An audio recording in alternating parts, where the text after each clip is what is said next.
muchas gracias a los organizadores, organizadoras del foro y saludos a todos los que nos están escuchando.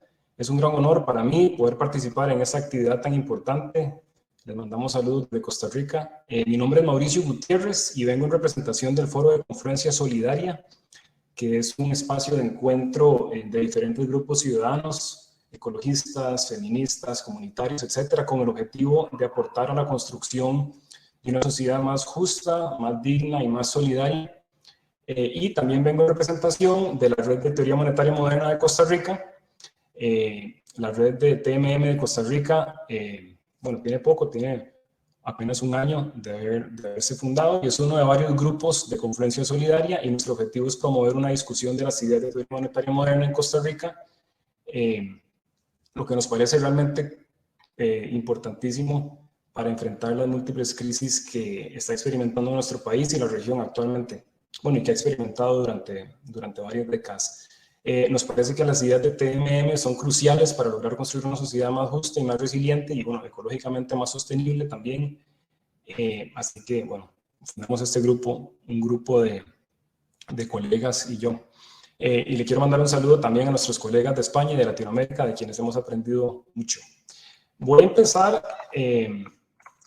haciendo una introducción general a Costa Rica. Sé que, bueno, hay gente de todo el mundo, ahí vi que hay grupos de Turquía, de la India, de un montón de lugares y tal vez no sepan mucho de Costa Rica. ¿Están viendo la diapositiva de Costa Rica?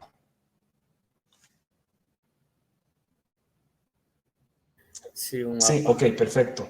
Entonces, lo que quiero es hacer una breve introducción de Costa Rica, porque también muchas personas que no son de Costa Rica no conocen mucho al respecto, y después le daré la palabra a los panelistas. Bueno, Costa Rica está ubicado en Centroamérica, que es una subregión de Latinoamérica. Hace unas semanas celebramos el bicentenario de nuestra independencia de España. La mayoría de la población, por lo tanto, tiene un bagaje cultural hispano, con algunas excepciones notables. Hay migrantes recientes, hay una población de origen antillano, sobre todo jamaiquino, principalmente en el Caribe, y por supuesto hay varios grupos indígenas originarios que llevan aquí miles de años. Y por cierto, mañana, también quiero anunciarles que mañana va a haber un panel sobre las luchas de los pueblos indígenas de Costa Rica.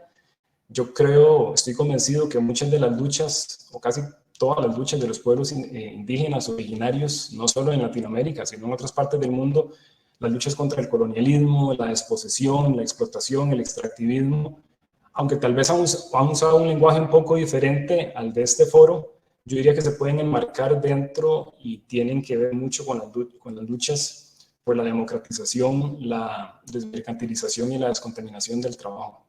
Así que les recomiendo este panel de mañana. Vean, Costa Rica tiene una población de 5 millones de personas, más o menos. O sea, es un país diminuto en el contexto global e incluso en el latinoamericano. Y bueno, voy a dar una serie de datos que me parecen relevantes, por lo menos para nosotros desde una perspectiva de teoría monetaria moderna. Bueno, no todos los panelistas son de teoría monetaria moderna, yo sí.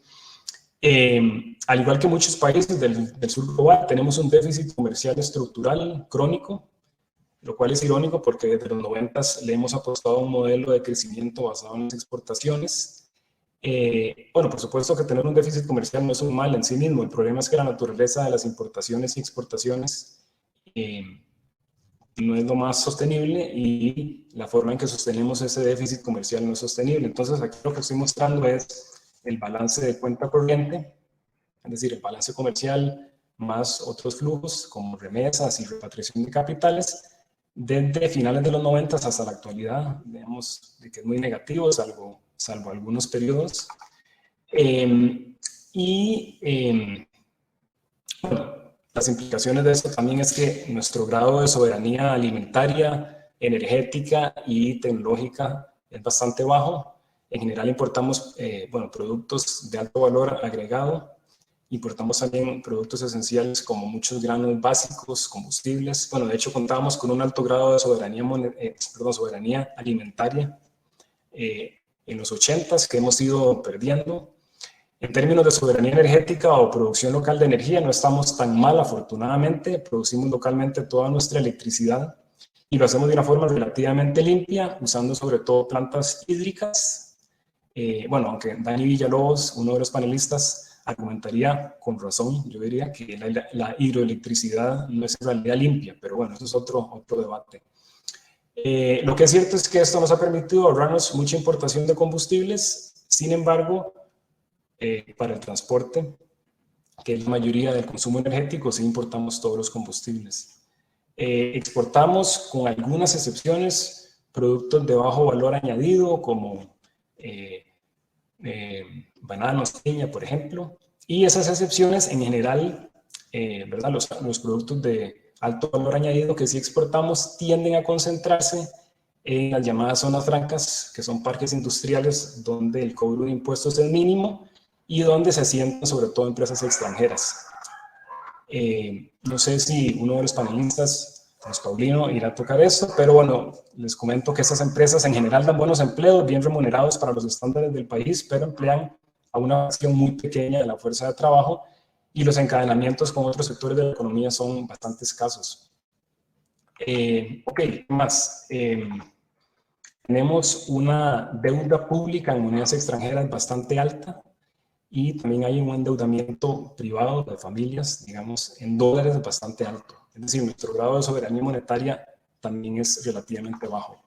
Entonces aquí en este gráfico lo que estoy mostrando es cómo ha aumentado la deuda pública en los últimos 11 años más o menos como porcentaje del PIB. Y lo realmente preocupante aquí no es el valor total de la deuda pública, sino el hecho de que la deuda pública denominada en monedas extranjeras, lo que está aquí en rojo, ha aumentado bastante. De hecho, solo el 60% de la deuda pública de Costa Rica es en colones, que es la moneda nacional. Bien, esto lo comento simplemente para ilustrar el hecho de que, a diferencia de un país como Estados Unidos u otros países del norte global, nuestro grado de resiliencia a shocks externos es relativamente bajo, como también lo es nuestro espacio fiscal o espacio de maniobrabilidad. Bien, les comento un poco de desempleo, desigualdad y pobreza.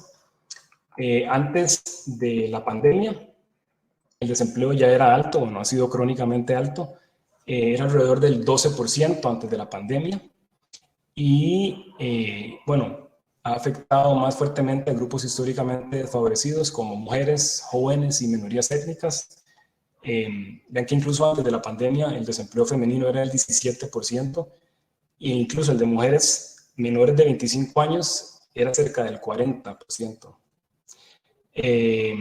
Y esto sin contar, como lo han mencionado en otros paneles, que una parte muy grande de la fuerza de trabajo está en el sector informal, lo cual, bueno, es común en otros países de Latinoamérica y en la mayoría de los países del sur global.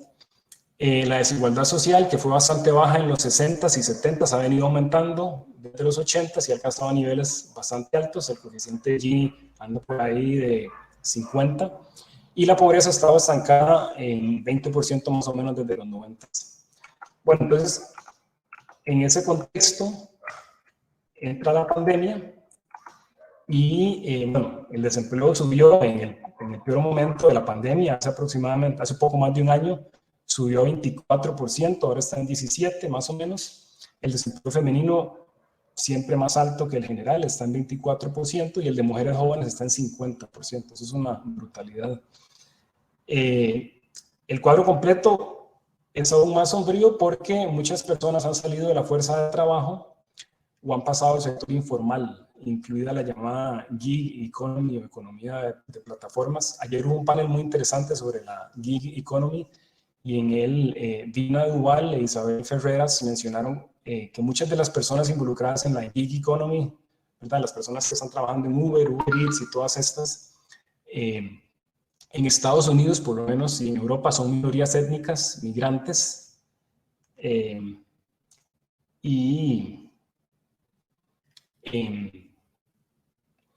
bueno, no sé si habrá un estudio similar en Costa Rica, pero basado en la evidencia anecdótica personal que tengo, probablemente sea cierto en Costa Rica también. La pobreza aumentó con la pandemia, pasamos del 20 al 26%, y algo que es muy trágico es que la pobreza infantil es aún mayor. O sea, 1 de cada 3 niños en el país es pobre. Al inicio de la pandemia, el gobierno dio una ayuda monetaria a las personas que quedaron desempleadas, se llamó el bono proteger, pero dicho bono fue de corta vida, duró unos meses nada más, y más bien ahora el gobierno ha entrado en una campaña de recorte muy fuerte del gasto público.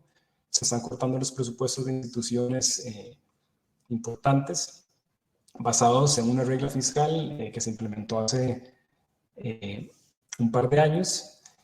Y bueno, también se ha ido discutiendo un préstamo con el Fondo Monetario Internacional desde el año pasado, al que el grupo al que pertenezco se ha opuesto, porque de nuestra perspectiva haría que disminuyera aún más la soberanía, la poca soberanía monetaria que tenemos. Bueno, es importante destacar que el recorte en el gasto público se ha debido, desde nuestra perspectiva, a cuestiones ideológicas, concepciones neoliberales de las finanzas públicas, aunque también es cierto que no tenemos el espacio fiscal de Estados Unidos. Bueno, de hecho, ¿cuánto es nuestro espacio fiscal? Realmente es una pregunta que me parece no solo interesantísima, sino crucial, pero en última instancia es una pregunta de carácter empírico. Probablemente no sea tan bajo como se piensa convencionalmente, pero definitivamente tampoco es muy alto. Entonces, bueno, en fin, el escenario no pinta muy bien. Esto que les he mencionado está pasando no solo en Costa Rica, está pasando en el resto de Latinoamérica, con algunas pequeñas diferencias. Así que lo que expondremos y discutiremos en este panel, aunque enfocado en Costa Rica, es bastante general a toda Latinoamérica. Bien, ahora sí, les presento a los panelistas para no robarme yo el show. Este panel cuenta con la participación de 3 invitados de lujo. Don Luis Paulino Vargas es economista de la UNED, la Universidad Nacional de Distancia, y director del CIGDE, que es un centro de investigación perteneciente a la UNED. Él dará una perspectiva histórica del desempleo en Costa Rica, remontándose a los programas de ajuste estructural de los años 80. El segundo panelista es Dani Villalobos, quien es geógrafo y presidente de la Federación Costarricense para la Conservación del Ambiente, FECON. Dani ha estado involucrado en numerosas luchas ambientales a lo largo de los años, y él dará una perspectiva del desempleo en zonas rurales y cómo se ha traslapado esa falta de oportunidades en zonas rurales con industrias de carácter exportador, extractivista, como el turismo, la agricultura de monocultivo, y también con problemas ambientales en estas zonas. Bueno, tal vez algunos que nos escuchan de otros países han escuchado sobre las maravillas de Costa Rica, que es un paraíso verde ecológico. Bueno, yo les quiero decir que eso es un mito. Como todo mito tiene algo de cierto, por supuesto, se basa en ciertas cosas que son ciertas, pero bueno, yo diría que sobre todo una movida propagandística. Y bueno, y finalmente la tercera panelista es Montserrat Ruiz. Montserrat es directora ejecutiva de la Cámara de Economía Social Solidaria de Costa Rica, CANAES. Tiene una trayectoria brillante en el área de la economía social solidaria, y ella dará una perspectiva de la economía social solidaria en general, el papel que ha jugado y juega en Costa Rica y las posibilidades para combatir el desempleo y hacer del espacio laboral un espacio más justo, más democrático, más productivo también, y más inclusivo a grupos históricamente desfavorecidos como las mujeres, entre otros. Entonces, bueno, con eso me gustaría cederle la palabra a Luis Paulino.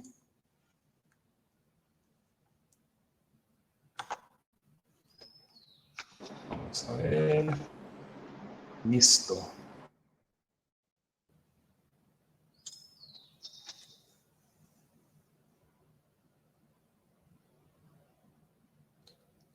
Don Luis Paulino, está silenciado.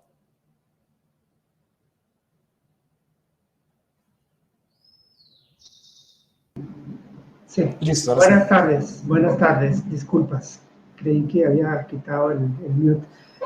Buenas tardes, muchas gracias Mauricio por la presentación, un gusto saludarte y saludar a Dani, a Montserrat y a las personas que estén siguiendo esta presentación el día de hoy. Bien, yo voy a tratar de efectivamente hacer brevemente un marco histórico sobre el empleo, ilustrar algunos datos actuales sobre la situación del empleo, para que ya usted de alguna manera, Mauricio, lo anticipó, y cerrar con un análisis de orden muy general para tratar de entender por qué ocurre lo que ocurre.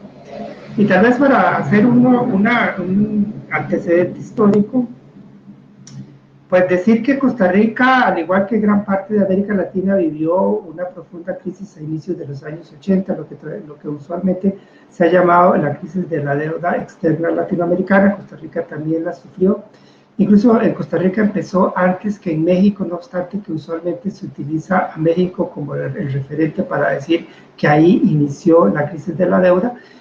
Pero de hecho Costa Rica se anticipó a México. La diferencia es que México es un país grande y Costa Rica es un país pequeño. Y cuando Costa Rica empezó a experimentarlo, nadie le prestó atención, que bien diferente ocurrió cuando México empezó a sufrir su crisis de la deuda externa. La crisis de la deuda externa en Costa Rica, al igual que en el resto de América Latina, tuvo consecuencias económicas y sociales realmente devastadoras. Costa Rica, de alguna manera, para su recuperación se vio favorecida por la situación bélica centroamericana que en ese momento se vivía. Estaba la guerra de los contras en Nicaragua, los contras que intentaban derrocar al gobierno sandinista que se había instalado recientemente a partir de la revolución sandinista acaecida en 1979, pero también había una situación militar muy difícil en El Salvador, una guerra entre el ejército salvadoreño y la guerrilla salvadoreña. Había presencia militar muy fuerte de Estados Unidos en Honduras, desde donde se apoyaba a los contras en la guerra contra los sandinistas. Había una situación políticamente explosiva en Guatemala, y en ese contexto Costa Rica se vio favorecida por ese contexto geopolítico. Propició que Costa Rica fuera presentada como la vitrina de la democracia en el contexto centroamericano, el país donde se preservaba la paz social, la democracia, y eso favoreció que llegara muchísima asistencia financiera por parte de los Estados Unidos en condiciones prácticamente concesionales, prácticamente como regalo, y eso hizo que la recuperación de Costa Rica de la crisis de inicios de los 80 fuera más favorable, más rápida de la que se vivió en otros países latinoamericanos. De alguna manera nosotros no vivimos la década perdida como sí la vivimos, no vivimos la década perdida en los términos tan profundos, tan groseros como lo vivió la mayor parte de América Latina. Pero la crisis de los 80 sí detonó un cambio en la estrategia de desarrollo del país. Hubo claramente un viraje en la estrategia de desarrollo de Costa Rica. Pasamos, digámoslo así, de un modelo que podríamos caracterizar como modelo socialdemócrata, desarrollista, de intervencionismo estatal en la economía, incluso hasta cierto punto un modelo cepalino. En algunos de sus aspectos estaba inspirado por ideas de la CEPAL, las ideas cepalinas de los años 50 y 60. Pasamos de eso a un modelo que ya intentó emular, que intentó incorporar los patrones propios del neoliberalismo mundial. Y entonces vino la desregulación del sistema financiero, la privatización de gran parte del sistema financiero, la supresión de todas las restricciones sobre la importación. Entonces una apertura unilateral a las importaciones, el fomento a las exportaciones, el fomento a la atracción de inversión extranjera, la desregulación de los precios, la desregulación general de los mercados, etc. Por ahí transcurrió el país en una estrategia que fue relativamente más pausada que la de otros países latinoamericanos. Cuando en los años 90 países como Argentina o Perú avanzaban en una estrategia de tintes neoliberales sumamente agresiva, Costa Rica la llevaba un poco más acompasada, pero la ruta estaba más o menos bien identificada. A partir de los años 90, esta estrategia basada fundamentalmente en fomento de exportaciones, fomento de turismo y atracción de inversión extranjera, a partir de finales de los 90, la estrategia da un viraje y centra su atención fundamentalmente en la atracción de inversión extranjera para zona franca. Se había establecido un régimen de zona franca, unos regímenes especiales para la atracción de inversión extranjera, y a partir de finales de los 90, a partir de la llegada de Intel, el gigante transnacional de los microprocesadores, a partir de ese momento, toda la estrategia se centró en la atracción de inversión extranjera para zona franca, inversión extranjera destinada a zona franca. Sin embargo, desde inicios del nuevo siglo, inicios del siglo XXI, claramente se detecta que en la economía de Costa Rica pierde dinamismo. Ahí es fácil de demostrar cómo desde inicios del nuevo siglo la economía costarricense ya no es tan dinámica, su evolución se ralentiza relativamente, solo que el auge mundial de inmobiliario y de la construcción, ese auge mundial que empezó en Estados Unidos alrededor de 2003, a Costa Rica llegó con cierto rezago y alcanzó su punto álgido hacia 2006, 2007. Entonces, la economía de Costa Rica alcanza altas tasas de crecimiento alrededor de 2006, 2007, un auge de carácter claramente especulativo que enmascaró el hecho de que ya desde inicios del siglo esa estrategia de desarrollo empezaba a ralentizarse, empezaba a perder el dinamismo que había logrado tener en la segunda mitad de los 80 y sobre todo a lo largo de los años 90. Viene la crisis económica mundial, 2008-2010, el mayor impacto de la crisis mundial se siente en Costa Rica en 2009 y a partir de ahí una serie de cosas cambian y cambian al parecer de una forma irreversible.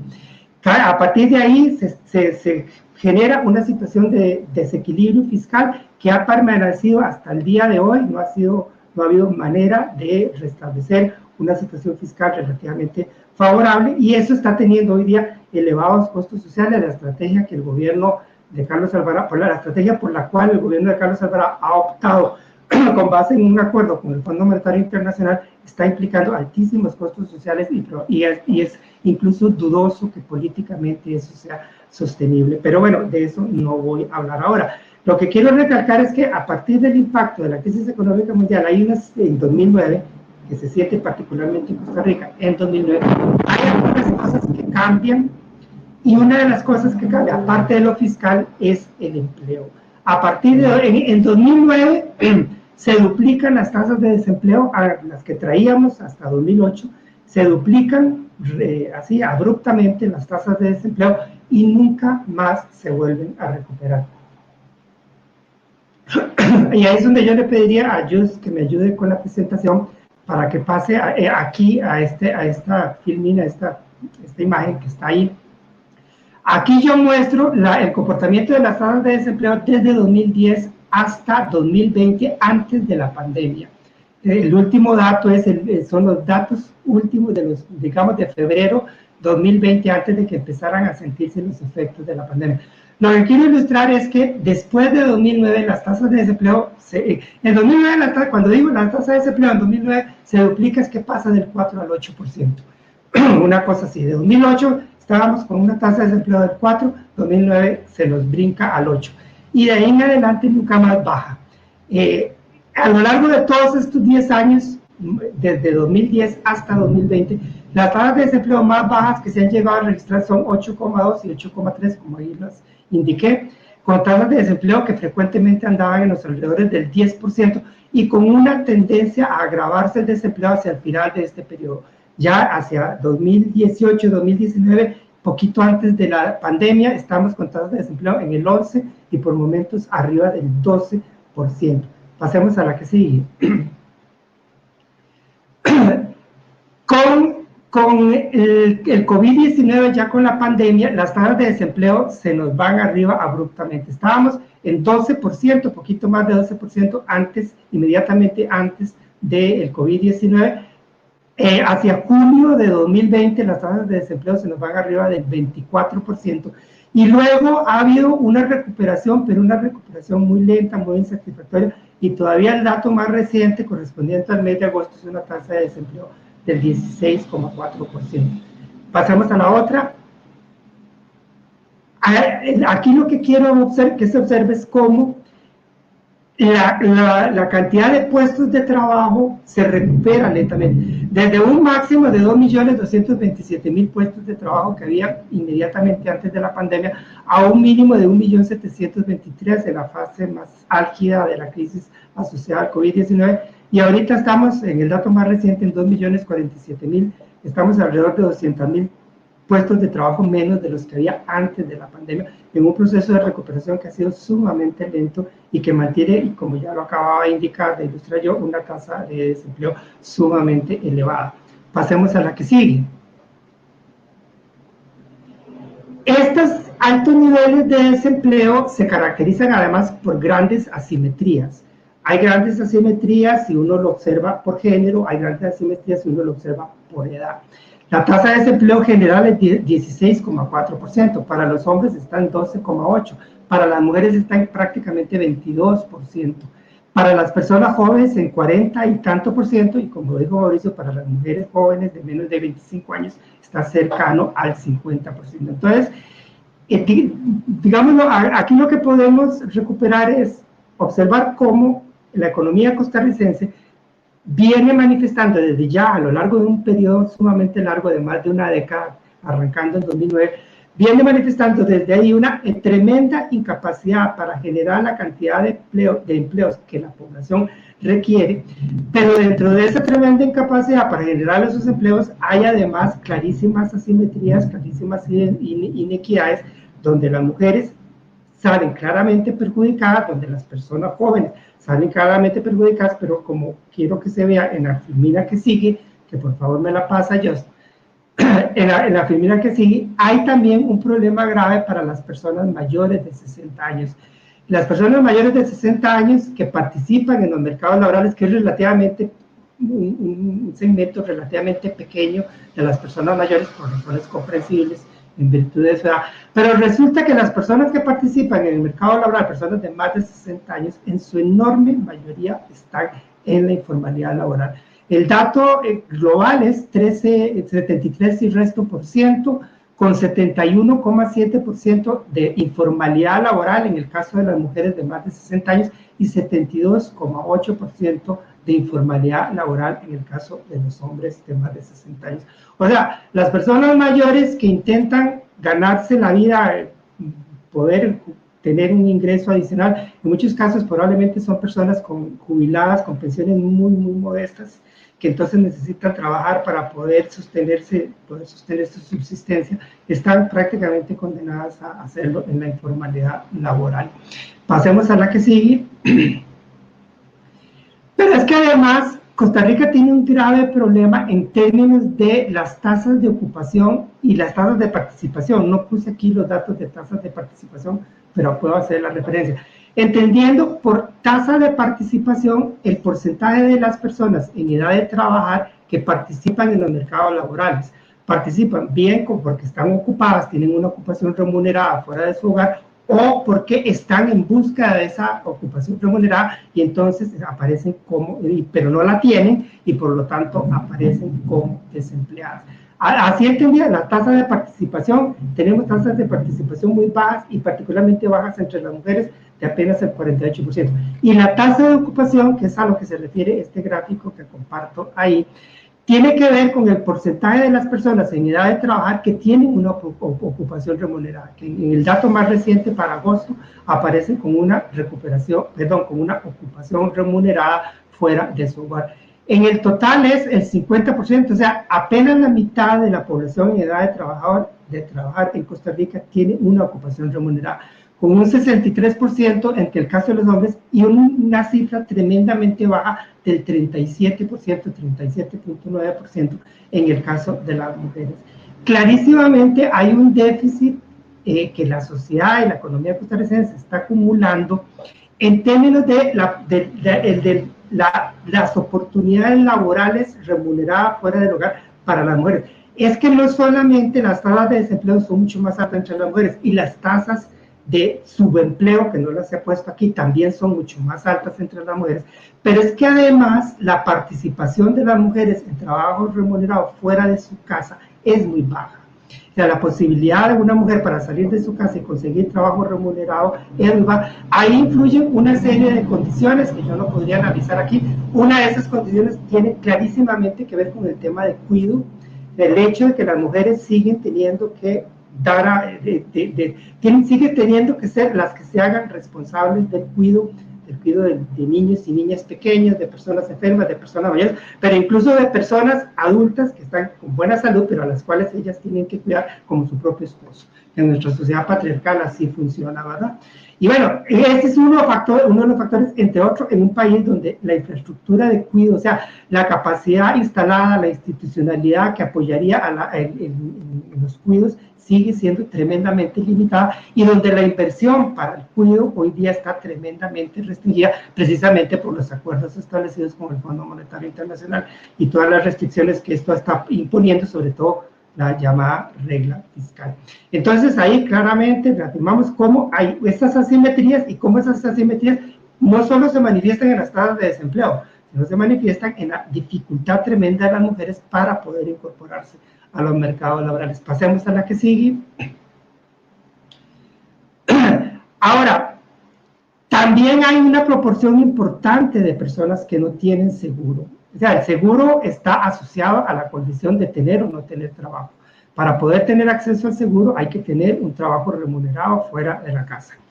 Bueno, resulta que tenemos tasas de participación laboral y tasas de ocupación bajas, especialmente bajas en el caso de las mujeres, y eso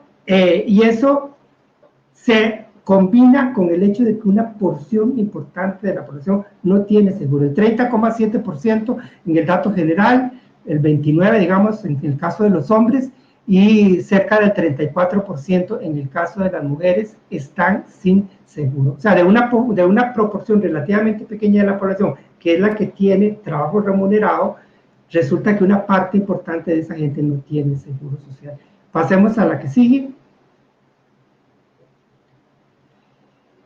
Además, hay una proporción muy grande que está en la informalidad laboral. Estos datos son también los más recientes, agosto de 2021. 44,8% de las personas ocupadas están en la informalidad laboral, 45,5% en el caso de los hombres y 43% y resto en el caso de las mujeres. Si comparamos con otros países latinoamericanos, esto es relativamente bajo, es cierto, pero ahí aplica aquello de que mal de muchos consuelo de tonto, ¿verdad? Sigue siendo tremendamente alto, si no es de ninguna manera satisfactorio que tengamos tal proporción de población en la informalidad laboral cuando, como ya lo he enfatizado anteriormente, el porcentaje de participación y las tasas de participación laboral y las tasas de ocupación efectiva son bajas, particularmente en el caso de la mujer. Entonces, siendo que la cantidad de personas que están efectivamente incorporadas a los mercados laborales son menos de las que deberían estar incorporadas a esos mercados, resulta que una gran parte, cerca de la mitad, están en la informalidad laboral.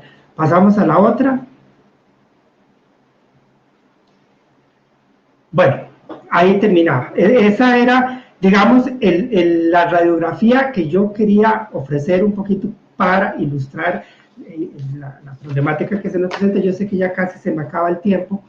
Entonces, queda la pregunta, ¿y por qué ocurre esto en Costa Rica? ¿Qué hay detrás de esto? Yo creo que detrás de esto hay una estrategia de desarrollo que lleva intrínseca a sus propias características, a su propia naturaleza, la posibilidad de que estas cosas se den. Y lo voy a sintetizar muy rápidamente. A mí me parece que, y esto que voy a decir tiene validez a mi juicio, sobre todo en el siglo XXI. Es lo que caracteriza a Costa Rica en este siglo XXI. Las condiciones en los 80s y 90s eran un poco diferentes, habían algunos factores distintos. Yo no me voy a referir a eso, eso tendría que ver más que nada con lo que yo creo observar cuando me pongo a estudiar lo que ha pasado con la economía costarricense durante el siglo XXI. Principalmente creo que la economía costarricense ha estado durante este siglo XXI fundamentalmente influida por fuerzas financieras. Es una economía que ha sido modelada por fuerzas financieras y eso en dos sentidos, en dos o tres sentidos, pero voy a enfatizar particularmente dos. Uno, el propio sistema financiero costarricense, un sistema financiero sumamente ineficiente, altamente rentístico, o sea, es un sistema financiero que se dedica a extraer rentas para así obtener altas ganancias. El ejemplo clarísimo son los bancos privados cuya rentabilidad depende de las tarjetas de crédito. Bancos privados que cuando se establecen restricciones a las tarjetas de crédito, se establecen límites máximos a las tasas de interés sobre las tarjetas de crédito, esos bancos se ven obligados a repensar toda su estrategia de negocios, porque toda su estrategia de negocios estaba basada en tarjetas de crédito.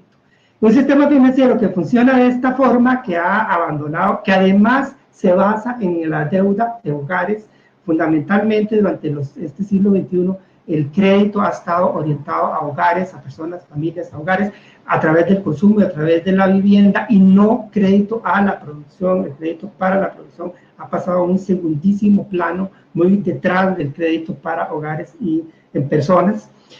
Eso por un lado, más la afluencia de capitales extranjeros que han revalorizado el tipo de cambio, y eso tiene otras consecuencias importantes. Hemos pasado largos periodos con un tipo de cambio claramente revalorizado por los flujos de capitales financieros que Costa Rica recibe, pero donde esos capitales financieros también tienen un efecto distorsionante sobre la economía, porque por ejemplo han impulsado sectores como el sector inmobiliario con un carácter más bien especulativo y que no aportan sustancialmente ni a la modernización, ni a la diversificación de la economía, ni a la elevación de la productividad.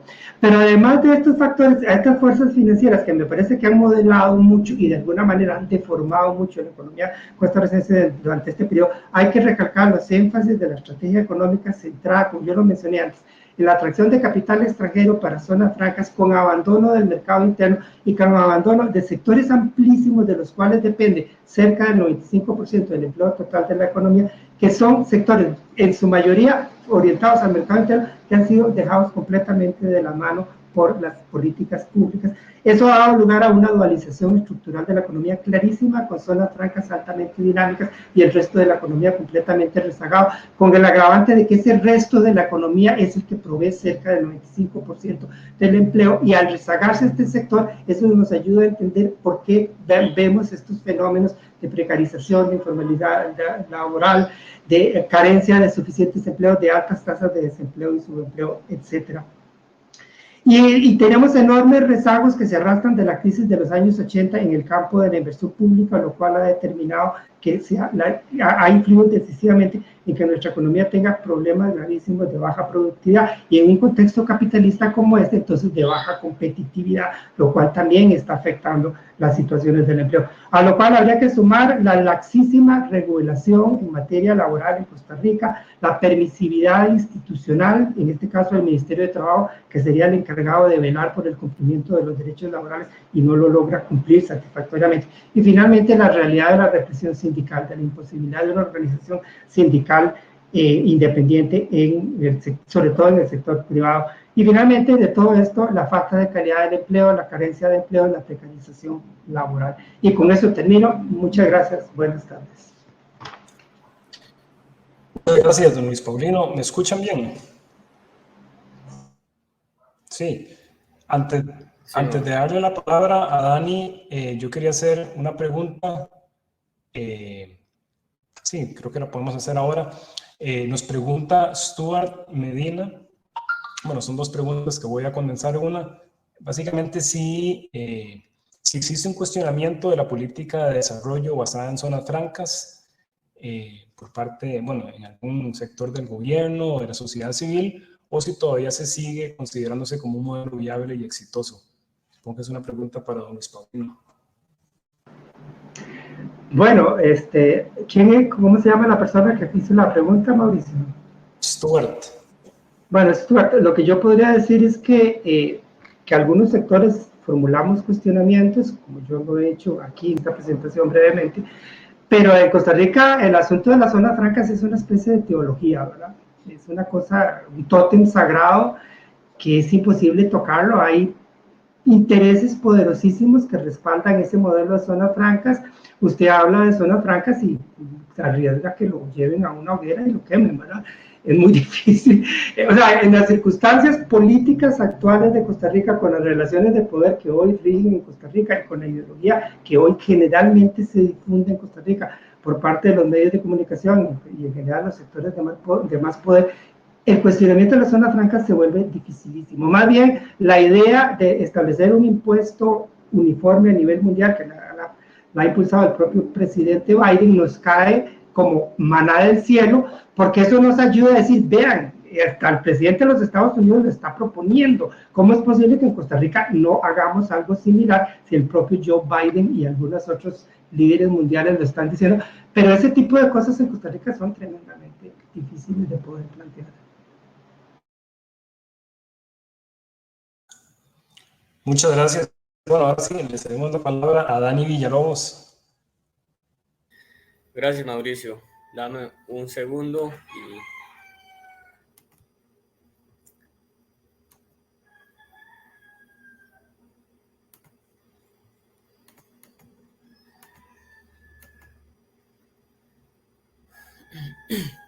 A ver si estamos ahí, Mauricio. Sí, yo lo puedo ver. Perfecto. Bueno, buenas tardes. Mi nombre es Dani Villalobos. Soy geógrafo y vecino de Guasimal de Punta Arenas, presidente de la Federación Ecologista. Quería presentar hoy en este espacio un análisis geográfico de lo que es esta expansión de mercados que bien refiere bien Luis Paulino en el contexto actual, pero a mí también siempre me ha gustado también meter perspectiva histórica. Entonces pues vamos a ir paso a paso, ¿verdad? Para que mi idea de cómo la expansión de mercados genera un impacto tanto social como ambiental en Costa Rica y configura, digamos que una economía como de enclave, pues, y es el paisaje con el que hoy contamos, pues, llegue a entenderse bien. Entonces, vamos a abordar en los siguientes contenidos, ¿verdad? Vamos a hablar de la periferia principalmente. Yo quería enfocarme en las zonas rurales, porque yo crecí en zona rural. Tuve el privilegio de ir a estudiar a la Universidad de Costa Rica, ¿verdad? Pero la verdad que conozco bastante bien la situación de mis compañeros del colegio que no pudieron hacerlo y sus familias. Entonces, pues creo que tengo bastante experiencia en este campo y el tema de la periferia siempre me ha gustado. Entender un poco los fenómenos que se desarrollaron en el siglo XX, ¿verdad? Para saber dónde estamos hoy. Ver un poquito la geografía económica contemporánea del país en general, algunas particularidades de los paisajes de las regiones socioeconómicas, también caracterizar brevemente las ruralidades costarricenses, ¿verdad? Para las personas que nos miran fuera del país, impactos ambientales que están teniendo el modelo de subdesarrollo, que yo, bueno, ese es el concepto que uso yo en lugar del modelo de desarrollo, ¿verdad? Modelo de subdesarrollo para nuestro país. Hablar un poquito del estado ausente, las marginaciones y algunas resistencias que se dan, y la propuesta del sector ecologista, que es la recuperación justa ante esta crisis que no es de COVID solamente, sino pues una crisis más general. Entonces, bueno, para entrar con los fenómenos socioeconómicos del siglo XX, quisiera resumir que Costa Rica, ¿verdad? Ya sabemos que comenzó el siglo anterior como una economía postcolonial de monocultivos, donde el Valle Central pues dominaba la producción cafetalera, y en el Caribe se había establecido el banano para abrir una ruta comercial de ese propio café que iba hacia Europa. A mitad de siglo, digamos que se forma la Junta Nacional de Abasto en 1943, que terminó por ser el CNP, Consejo Nacional de Producción, en el 48, y es un medio por el cual el Estado aboga por la seguridad alimentaria, por decirlo así, y la producción en el país. Sin embargo, lo que teníamos el siglo anterior en Costa Rica era un gran territorio baldío en gran parte.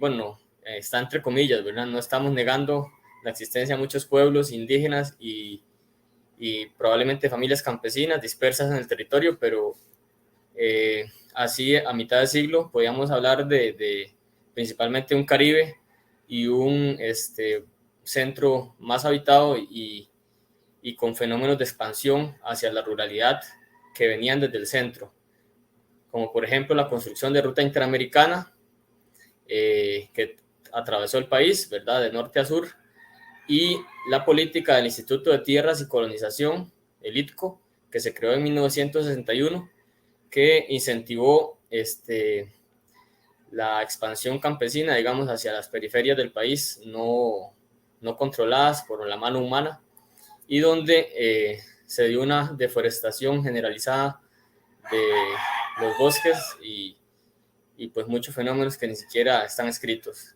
en cuanto a este gran impacto ambiental que tuvo la colonización de tierras baldías y la montaña considerada como algo sin valor en ese entonces. Seguimos con el tema de la Revolución Verde, que es un fenómeno global, ¿verdad? Donde se tecnifica la agricultura y se industrializa. En Costa Rica no fue la excepción. Hubo en ese momento, en 1950, una expansión de industrias cañera y arrocera, incentivada por fenómenos regionales y por esta industrialización. También hay una expansión por demanda de mercado de carne de la ganadería extensiva. Hasta 1985 se estima en estudios de el MAC que el 40% del territorio estaba dedicado a pastos para ganadería. En esa época viene y entra la reconversión productiva que Luis Paulino, ¿verdad?, explicó desde el punto de vista financiero, pero sus impactos son una terciarización de la economía costarricense, tendencia hacia más exportación. Bueno, si ya la economía era exportación de productos tradicionales, hay productos no tradicionales que van a mercados de nuevo a exportarse, ¿verdad? Esa es la política de Estado. Y las leyes pues, empiezan a incentivar el turismo vacacional y la apertura de mercados empieza a minar la agricultura campesina. Son los puntos que quería resaltar. En este mapa, bueno, voy a hablar más de las periferias, ¿verdad? Voy a excluir lo que es el Valle Central y vamos a hacer un repaso de una caracterización un poco de los fenómenos principales en estas regiones fuera del centro del país. Tenemos un problema estructural. Actualmente, el 60% o más de la población se concentra en el Valle Central del país. Yo voy a hablar de las periferias, donde está quizá el otro 40%. Tenemos economías marginales de tipo de enclave, como las bananeras, pero en otro tipo que hablaremos. Y tenemos el país caracterizado por una economía de servicios, más del 70%, economía de servicios y bienes terciaria, ¿verdad? Mientras que el sector secundario industrial solo el 20% y el sector primario, que es agricultura, pesca y otras actividades, 5.5%. Hay una concentración oligopólica del poder con este dibujo, ¿verdad? Bueno, y una dependencia alimentaria bastante grande y económica, puesto que el país vende servicios, entonces la hace muy vulnerable, ¿verdad?, fenómenos externos como lo que estamos viviendo hoy. Entrando a lo que son particularidades de las regiones socioeconómicas, tenemos el Pacífico Norte primero, con una característica de ocupación histórica y del poder en la ganadería, de bajo empleo y de haciendas, ¿verdad?, explotación, expansión cañera que se dio en los 50 con el ingenio Taboga y el Viejo principalmente, pero bueno, las áreas, estos son donde se procesa el azúcar, las áreas de cultivo son extensísimas, producción arrocera, empresas como Tío Pelón, Sabanero, que aún sobreviven al golpe que sufrieron con la apertura, ¿verdad?, de mercados, los arroceros, y el megaturismo y ocupación inmobiliaria que se da en las costas. Ejemplos conocidísimos: Tamarindo, El Coco y Papagayo, donde es un festín pues de inversión extranjera y de bastantes cosas que ahorita comentaré también. Más marginal hay pescadores artesanales, agricultura tradicional y conservación ambiental, que genera también empleos y opciones económicas. La ruralidad se caracteriza por grandes desigualdades económicas y de infraestructuras y de procesos de acumulación por desposesión, ¿verdad? Mientras unos crecen, otros pierden las tierras y pues su economía se viene abajo. En este caso, una ilustración básica del ingenio Taboga y de Papagayo. En el Pacífico Central, caracterizando un poco donde se concentra el poder económico, digamos, está el megaturismo costero, como el ejemplo de Jacó, la pesca industrial que se ha dado en Punta Arenas, que ahorita está desactivada, y la expansión cañera que se da en Ingenio El Palmar, aquí en el Cantón Central de Punta Arenas, que es la propiedad más grande del puerto. También la palma aceitera es bastante grande en Pacífico Central, con el caso de Palmatica, Parrita y Quepos, que es la actividad dominante en esos dos cantones. Más marginal están también pescadores artesanales en las islas, en las costas, agricultura tradicional y turismos de conservación, como tenemos aquí cerca de Monteverde, etc.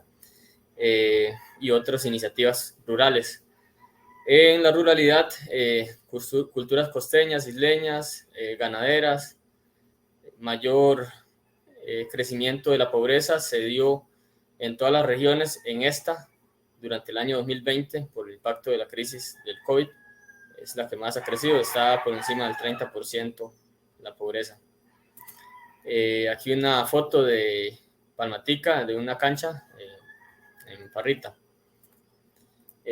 Particularidades de la región Pacífico Sur, tenemos allá la expansión piñera de Pindeco, principalmente en Buenos Aires, Pérez de León, expansión cañera también, está el ingenio El General, la producción de café, ¿verdad? En Beneficios, en Cotobruz, Pérez de León, La Palma en el sur-sur y servicios turísticos en Osa y Golfito. Son principalmente las actividades dominantes. Más marginal, como siempre, la agricultura tradicional.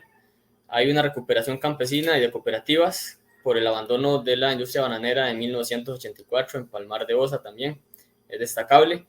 Y la ruralidad se caracteriza por tener diversos territorios indígenas, ¿verdad? Como Terra, Boruca, Cabagra, Salitre, China Quichá, diversas culturas, también cultura costera y ribereña que habitan el manglar Terra Basierpe, y fenómenos transfronterizos por tener frontera con Panamá.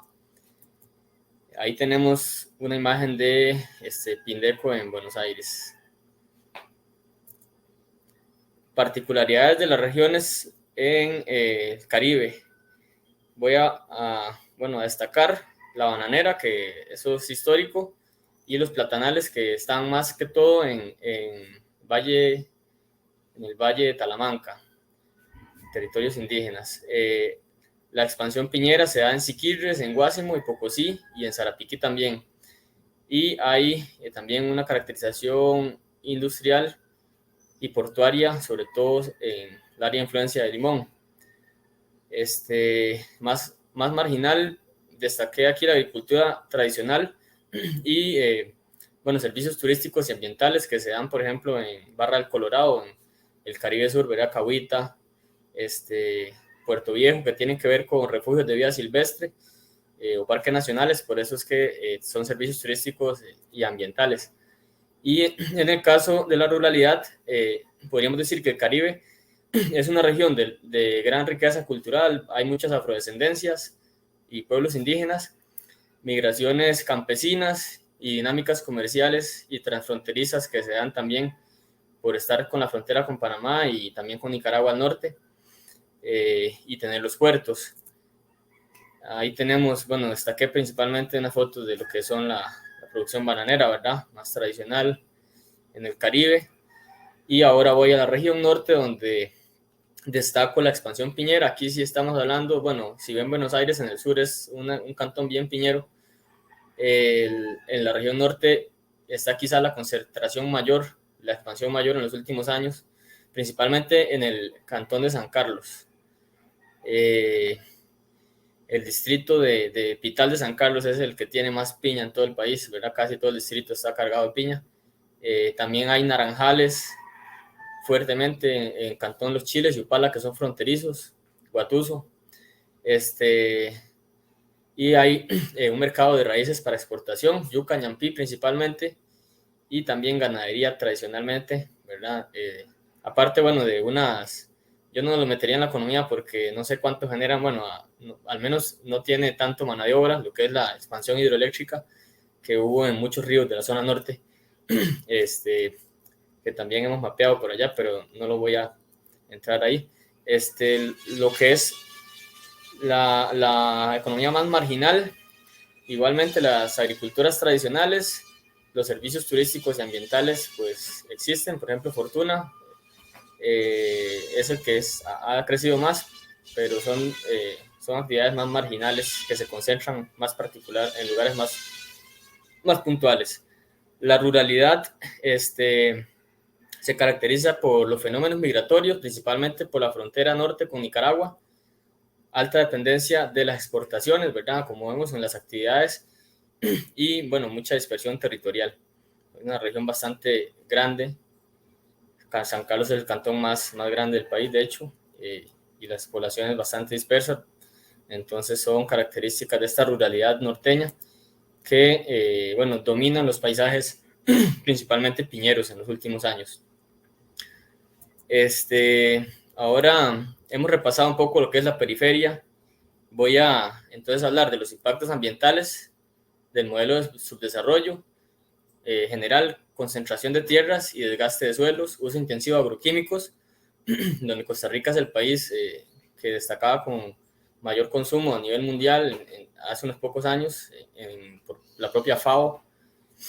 Presión sobre los bosques tropicales, que no deja de acabar con los monocultivos, sobre explotación de las fuentes de agua, tanto para generación de energía como para riego, ¿verdad?, de monocultivos, que explotan hasta el 90% del agua de las fuentes con base en metodologías obsoletas, etcétera, etcétera, problemas técnicos de muchos tipos y políticos en ambiente. Se da contaminación de los cuerpos de agua, ¿verdad?, por todos estos agroquímicos y otras, y pérdida de la biodiversidad. Son grandes categorías de impacto ambiental.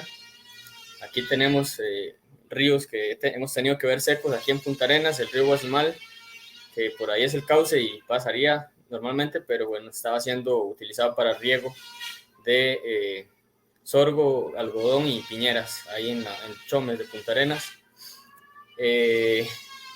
Una imagen tradicional del alto uso de agroquímicos en actividad piñera, el desgaste de los suelos que quedan expuestos, es una dinámica tropical fuerte, ¿verdad? Mucha lluvia, entonces las quebraditas o los cauces pequeños de ríos se saturan de sedimentos y pierden los peces ya no tienen hábitat, se rellenan y se pierde el suelo fértil para agricultura. Ahí tenemos otra imagen por el sector de Parrita, ¿verdad?, que es áreas de cultivo que presionan mucho los recursos, y entonces donde hemos caracterizado un estado que cada vez se ausenta más, se genera marginación, ¿verdad? Tenemos alta explotación laboral, las piñeras son famosas, perpetuación de la pobreza, ¿verdad?, porque los salarios son muy bajos, migraciones del campo a la ciudad porque no hay oportunidades en el campo, y bueno, eso crea problemas y fenómenos en las ciudades también. Dependencia de economías de enclave, como hablé desde el inicio, ¿verdad?, de ciertos productos de exportación globales. También tenemos dentro de esos sistemas de vacíos del Estado, tenemos proliferación de turismo sexual, trata de personas, narcotráfico, inseguridad. Todo esto lo viven algunos puntos turísticos costeros principalmente, pero se da en general en el territorio, ¿verdad?, también en las zonas como el Caribe, donde hay, bueno, altos índices de delincuencia, de homicidios, etcétera. Saqueo de recursos e intereses de extractivismo son otras de las situaciones que se empiezan que existen y que algunos grupos políticos quieren, ¿verdad?, aprovechar para ante este panorama tan decaído de la sociedad en las zonas rurales, pues meter cualquier idea de extraer recursos como una salvación económica, que es totalmente, bueno, pues no es la vía para Costa Rica, y nos quieren devolver al siglo de la explotación petrolera cuando ya el mundo va saliendo, ¿verdad? Dani. Por ejemplo. Sí, señor. Nada más, te quedan como 3 minutos para que te quedas ahí. Perfecto, gracias. Estamos bien. Entonces, resistencia. Destaco nuevas reivindicaciones de participación ciudadana que están dándose, ¿verdad?, ante este tipo de vacíos y ausencias del Estado. Hay una defensa comunal de los territorios, ¿verdad?, y las identidades que sí se han creado, que están más consolidadas, pues defienden sus ríos, defienden sus tierras, los territorios indígenas reivindican sus derechos, los pueblos, y las organizaciones ambientales y económicas pues responden con propuestas, ¿verdad?, a toda esta serie de grandes impactos que tenemos. Esto es un collage de noticias de impactos laborales, por ejemplo, de las piñeras, etcétera, donde hay grandes problemas con las personas trabajadoras. Y para concluir, pues de esas resistencias tenemos las alternativas de recuperación justa, ¿verdad?, que la Federación Ecologista, la FECON, pues también hemos estado en esta crisis lanzando a la opinión pública, creamos que es urgente generar alternativas que puedan sustituir el sistema actual, que es fallido, donde las corporaciones son libres y los pueblos trabajadores cargan el peso de la economía. Necesitamos cambiar de sistema a un modelo de justicia ambiental, social y económica e impulsar la construcción del poder popular para fortalecer la autodeterminación y soberanía de los pueblos en todos los aspectos, desde los asuntos de la vida nacional hasta lo local. Algunas de las consignas: justicia tributaria, eliminar exenciones que son injustas, ¿verdad? Unos exonerados, otras personas pagamos impuestos, se graban cuestiones básicas como la canasta, etcétera. Y ciertos regímenes como de zona franca siguen pues sin su aporte quizá justo. Entonces es importante justicia tributaria, soberanía alimentaria, ¿verdad? Dar incentivos a la producción campesina sana, apoyo de modalidades de pesca sostenible, apoyar la agricultura ecológica de pequeña escala desde el Estado, mercados locales que bajen el consumo de los recursos, ¿verdad? Por transporte, etcétera. Revalorizar los recursos para distribuir, ¿verdad? Como el agua que está siendo regalada en este momento por parte del Estado, y fortalecer las unidades de poder local para crear una nueva cultura de democracia participativa. Son, en resumen, nuestras principales visiones con respecto a este tema. Entonces, Mauricio, muchísimas gracias y compañeros, compañeras, les dejo. Muchas gracias, Dani, por tu intervención. Seguimos ahora con Montserrat Ruiz.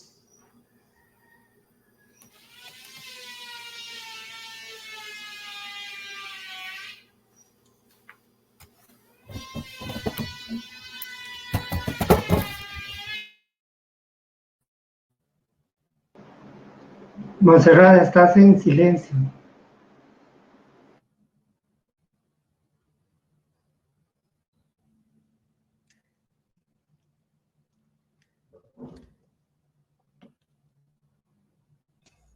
Yo creo que yo puedo...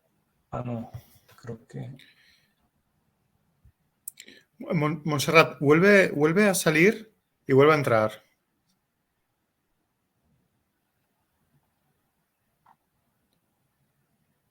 Si es posible.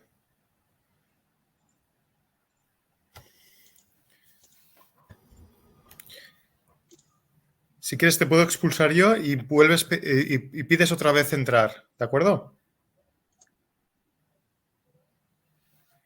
No te oigo. Vamos a probar esta opción.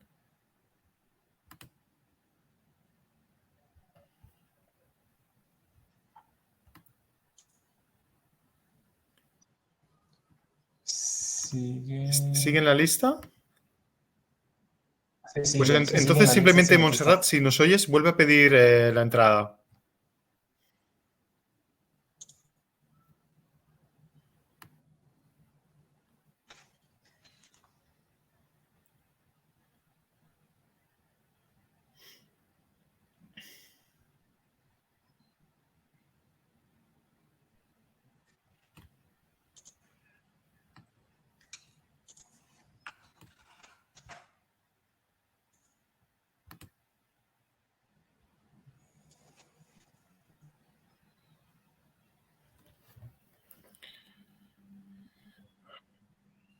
Me estoy comunicando con ella. A ver.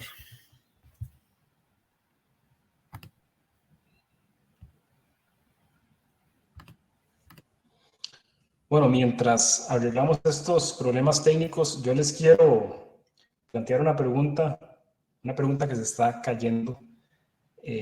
No tienen que responderla ahora, pero para que lo pensemos tal vez para la parte final de la presentación. Es la pregunta de la garantía pública de empleo. Es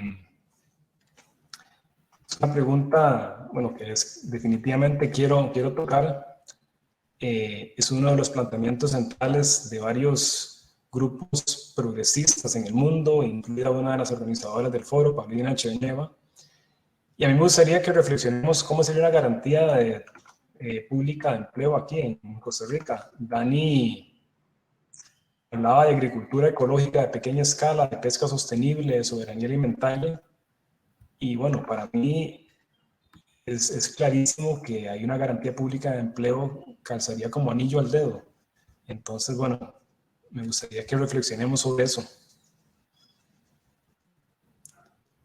Bueno, y nada más para estar seguros, una garantía pública de empleo es, ¿verdad?, esta idea de que el gobierno funcione como un empleador de última instancia y le dé trabajo a todo aquel que lo desee, haciendo trabajo útil para la colectividad. Podría ser en la economía de los cuidados, aumentando la capacidad productiva, construyendo soberanía alimentaria o de otro tipo, etc. Entonces, bueno, se las dejo ahí. Volvamos aquí. ¿Qué pasó con...? Ya ni siquiera veo a... Ya ni siquiera veo a Montserrat. Déjenme ver. Mauricio.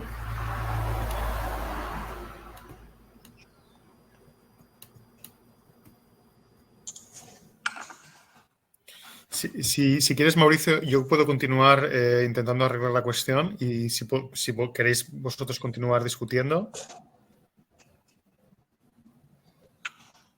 Sí, me parece súper bien. Estoy intentando hablar con ella. Perdón, yo estoy hablando con ella. Ella dice que no logra conectarse. Monserrat, habla vos, por favor. Creo que te escucharán. Estoy tratando de conectarme, pero no me da ni siquiera ingreso nuevamente al link. Voy a cambiar de equipo por mucho un minuto para poder tratar desde el otro espacio. Las disculpas del caso. Perfecto. Gracias, Monserrat. No sé, Sí, quedó claro. Mauricio, si quieres puedes continuar, sí. Sí, bueno, no, y nada más para seguir con la pregunta, bueno, ahora más temprano, Stuart, sí, en el panel que presidió Stuart, Agustín Mario decía algo muy interesante, decía que en Argentina y probablemente en el resto de los países de Latinoamérica, con políticas keynesianas, es decir, políticas expansivas de estímulo a la demanda, no se puede reducir el desempleo por debajo de cierto punto. Tal vez en los países del norte global sí, pero en los países de Latinoamérica no. Y lo único que se logra con políticas muy expansivas, que ni siquiera tenemos ahora, es que los empleadores compitan por los empleados mejor formados, por los empleados más entrenados, digamos. Entonces ahí, digamos, es claro que una garantía pública de empleo es crucial. Entonces a mí me gustaría que reflexionemos un poco sobre, bueno, a pesar de que probablemente sea políticamente inviable, ¿cómo lo ven ustedes? ¿Cómo lo implementarían? Sí, no sé, me gustaría que reflexionemos un poco al respecto. Mauricio, lo que me parece es que lo que Costa Rica tal vez podría implementar y que podría tener algún margen para llevarlo a cabo es muy en esa línea de lo que vas a estar diciendo, programas de inversión pública de ejecución muy rápida en algunas cosas como muy urgentes para la gente, como puede ser lo del cuidado, como puede ser la reparación de escuelas, la mejora de dispensarios de salud, los espacios públicos, las labores comunitarias, la atención a cuestiones como los ríos que están sucios, hacer algo por limpiar eso. Bueno, yo qué sé, cosas de ese tipo que yo creo que se podrían ejecutar en un plazo relativamente corto, que incluso para tratar de sortear un poco la ideología dominante se podría pensarlo en términos de que queden en manos de organizaciones civiles, pero subsidiados desde el Estado, subsidiado por el Estado, pero el tema sería cómo le abrimos el margen financiero para lograrlo, porque no es asunto de que simplemente el Banco Central va a aportar el dinero. En el contexto costarricense es un poquito delicado eso, ¿verdad? Sí, somos una economía muy abierta, es una economía muy chiquitita, hay mucha capital extranjero aquí adentro, hay mucha gente altamente endeudada en dólares, tenemos niveles de endeudamiento altos en dólares, por parte de personas que no ganan en dólares, que los ingresos son en colones. Entonces, ahí habría que tener su cuidado de cómo se diseña, pero habría que buscar márgenes, habría que buscar cómo se abren esos márgenes financieros, por ejemplo, a través de una renegociación y una reducción sustancial, vamos a ver, una renegociación de toda la deuda interna y una reducción sustancial de las tasas de interés, una ampliación de los plazos, una reducción sustancial de los pagos que tienen que hacerse en este momento por servicio de la deuda, y por ahí abrir a márgenes financieros, y habría que hacer un ejercicio de innovación financiera que en Costa Rica, el sistema financiero de Costa Rica ha sido completamente incapaz de lograrlo, para, por ejemplo, movilizar recursos de los fondos de pensiones, que hoy día lo único que tienen de posibilidad de financiarse, lo único que tienen de posibilidad de rentabilizarse son los bonos de deuda pública, y no está mal, yo no creo que sea malo que se rentabilicen a través de los bonos de deuda pública, pero si quisiéramos diversificar un poquito las posibilidades, pues podría ser movilizar recursos de ese tipo, pues, pero habría que garantizar condiciones de rentabilidad y de seguridad muy óptimas, digámoslo así, porque son fondos de pensiones, ¿verdad? Y porque no podemos poner en riesgo los dineros de de quienes ya somos viejos hoy día, pero ustedes, de que son gente joven, que también querrán poder jubilarse algún día, ¿verdad? Y eso no se puede poner en riesgo los ahorros de ustedes, gente joven, para su futura jubilación. Yo qué sé, habría que pensarlo por ahí, no es fácil, nosotros no somos Estados Unidos ni somos Reino Unido, nosotros no podemos disponer de los márgenes fiscales que disponen esos países.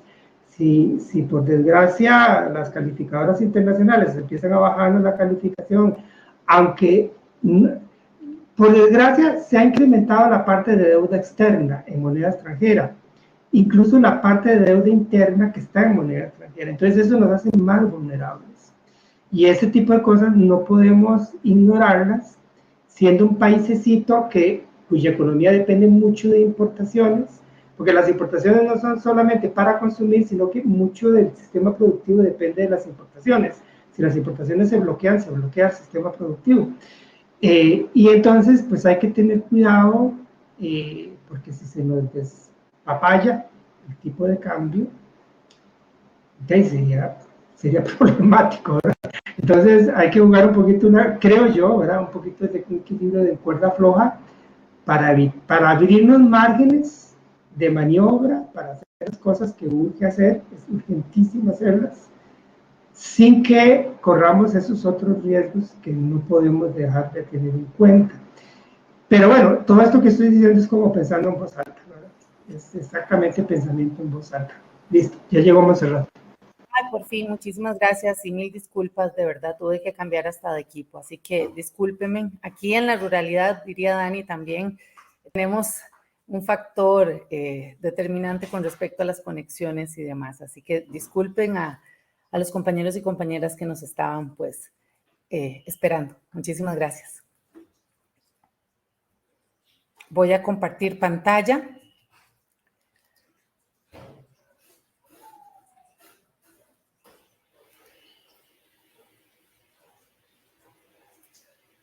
Permítanme.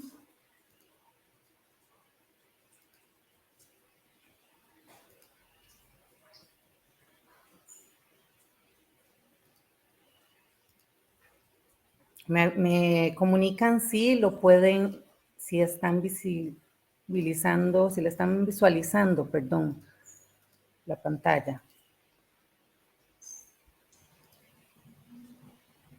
¿Ustedes me indican? Perfecto. Ahora sí. Perfecto. Bueno, muy buenas tardes a todas las personas que nos acompañan el día de hoy.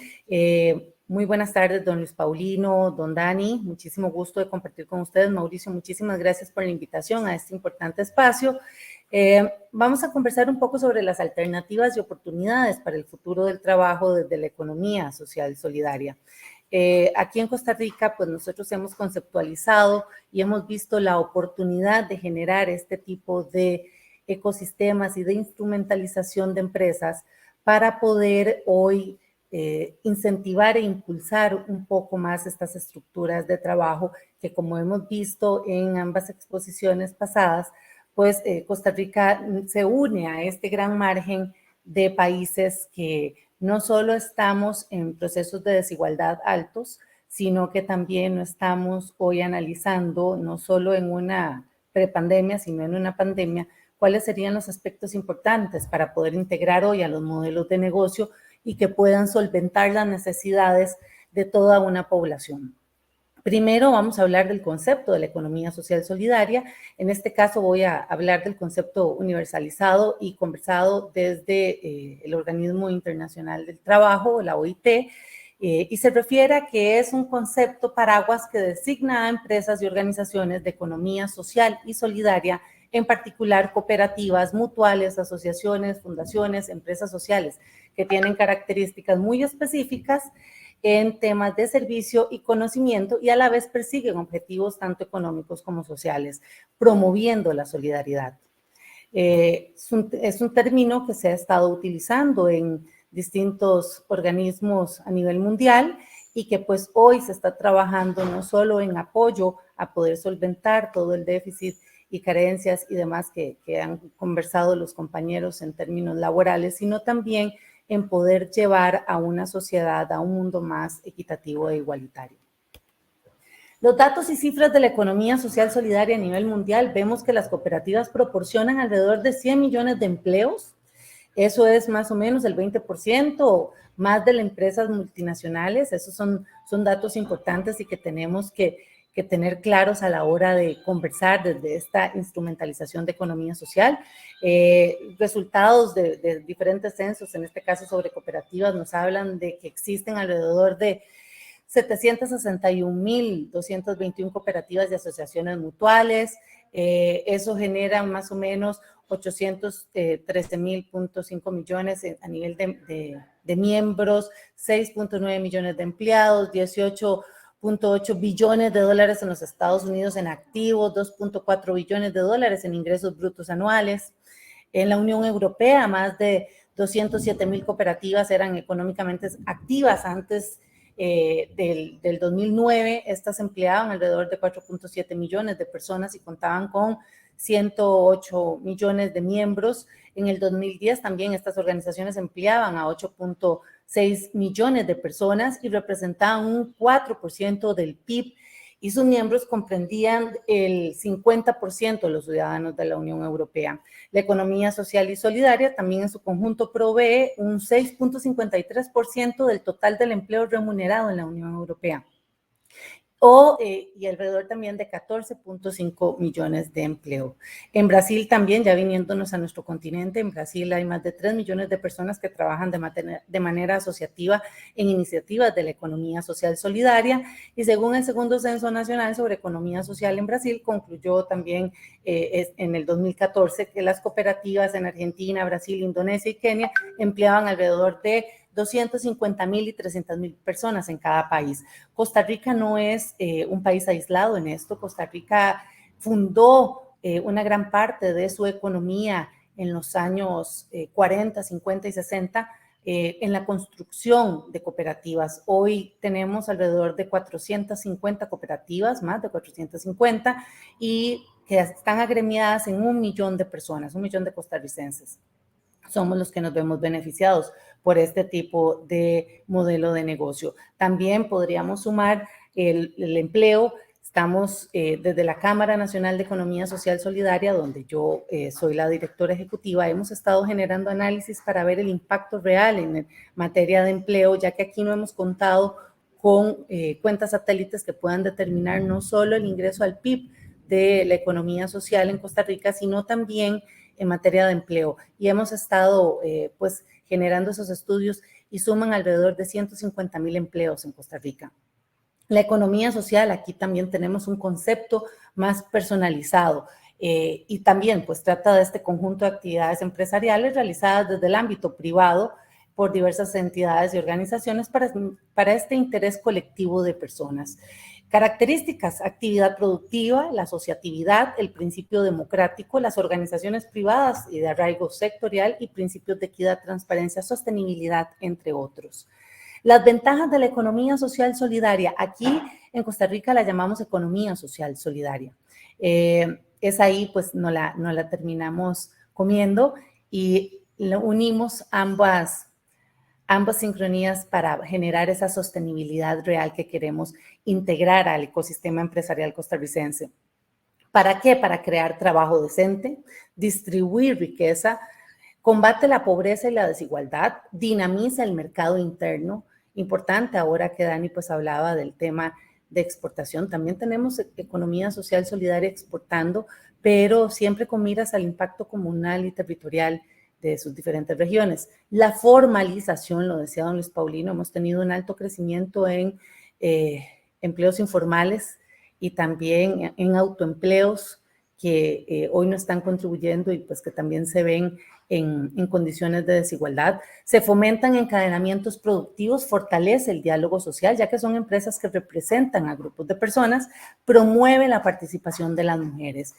Aquí hay una particularidad, la mujer costarricense tiende a buscar la asociatividad como una forma de poder generar empresa y acción productiva.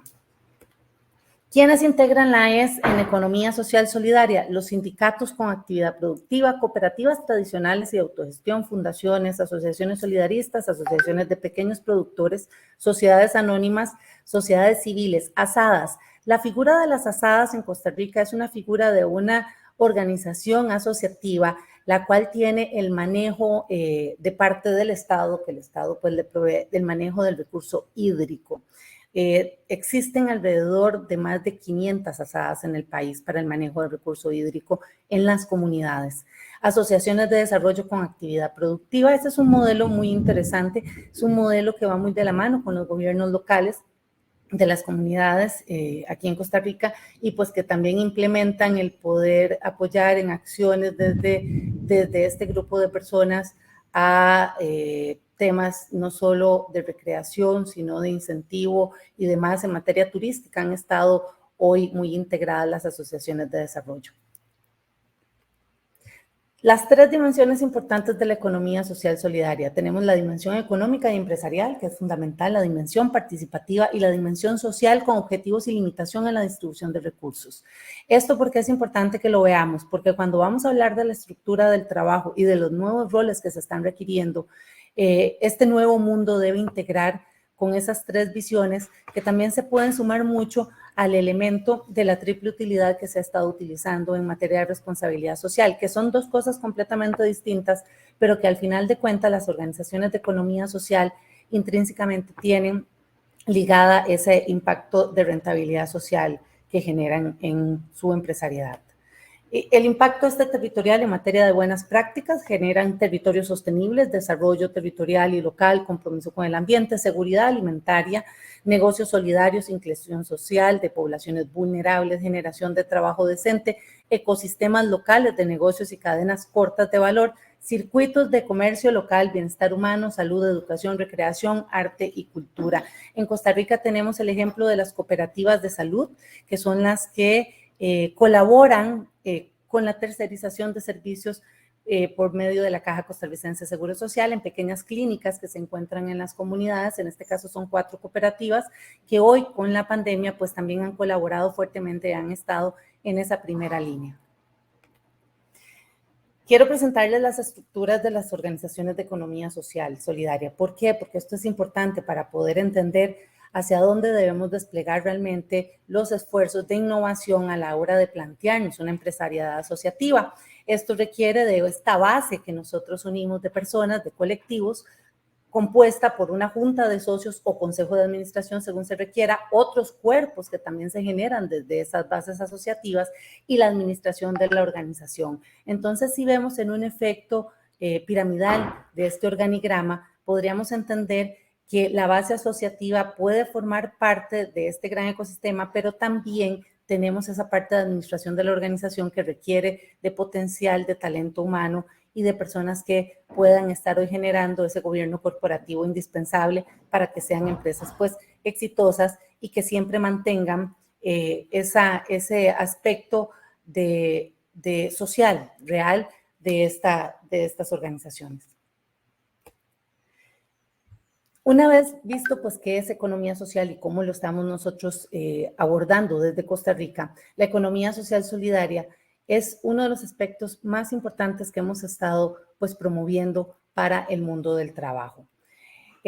Tenemos un gran reto, que es el reto de la automatización, en este caso, Hay ejemplos que se han estado dando, el Narrative Science, el RoboAdvisor, el ordenador Watson de IBM, que al final de cuentas todos estos terminan siendo inteligencias artificiales y demás que llegan hoy a funcionar en roles que antes pues éramos nosotras las personas las que pues terminábamos generando y que ya hoy pues con las capacidades físicas, percepción sensorial y capacidades cognitivas que está teniendo este reto tecnológico que está prevaleciendo alrededor del mundo, pues tenemos que empezar a incentivar estas organizaciones que puedan traer no solo en efecto cascada desde las grandes ciudades, sino a la parte rural, como lo decía ahora don Dani. Tenemos también el tema de procesamientos de lenguajes naturales, capacidades sociales y emocionales que pues todavía ahí la inteligencia artificial no ha llegado.